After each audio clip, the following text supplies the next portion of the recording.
দর্শক, এভারকেয়ার হাসপাতালে আছেন আমাদের সহকর্মী নিবিড় সাহা। আমরা যুক্ত হচ্ছি সেখানে। নিবিড়, এর আগে যেমনটা আমরা সংবাদে বলছিলাম যে কিছুক্ষণের মধ্যেই খালেদা জিয়ার শারীরিক অবস্থা সম্পর্কে সর্বশেষ তথ্য জানাবেন তার ব্যক্তিগত চিকিৎসক। তার একটি প্রস্তুতি আমরা এর আগে দেখছিলাম। সেই খবরের কতটুকু আসলে নিশ্চয়তা পাওয়া গেল যে কখন আসলে এই ব্রিফিংটি করা হবে, এবং একই সাথে এয়ার অ্যাম্বুলেন্স যেহেতু আসছে না, কবে নাগাদ আসতে পারে সেই তারিখটি সম্পর্কে নিশ্চিত হওয়া গেছে কিনা?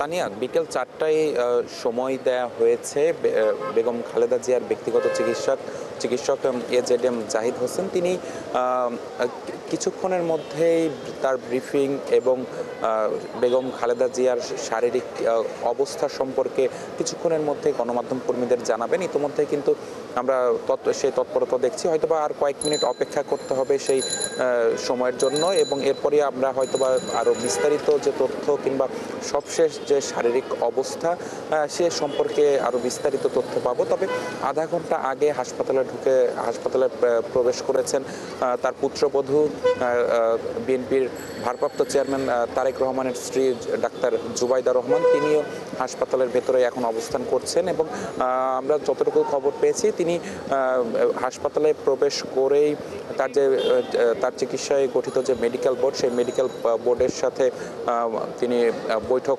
করবেন এবং বৈঠক করছেন এমন তথ্য আমরা পেয়েছি। আর এয়ার অ্যাম্বুলেন্সের বিষয়ে যে প্রশ্নটি করলেন, এটি কাতার থেকে যে এয়ার অ্যাম্বুলেন্স আসছে না, এটি কিন্তু মোটামুটি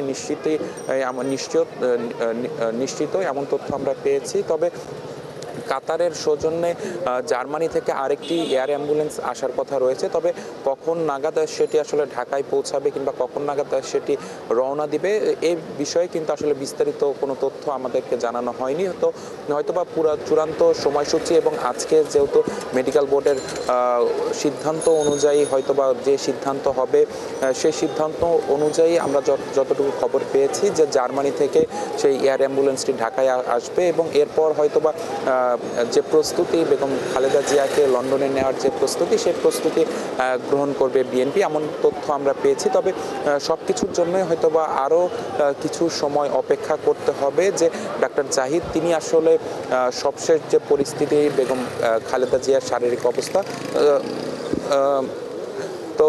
তো সব কিছু মিলিয়ে যদি বলা যায় যে হয়তোবা আর কিছুক্ষণ অপেক্ষা করতে হবে।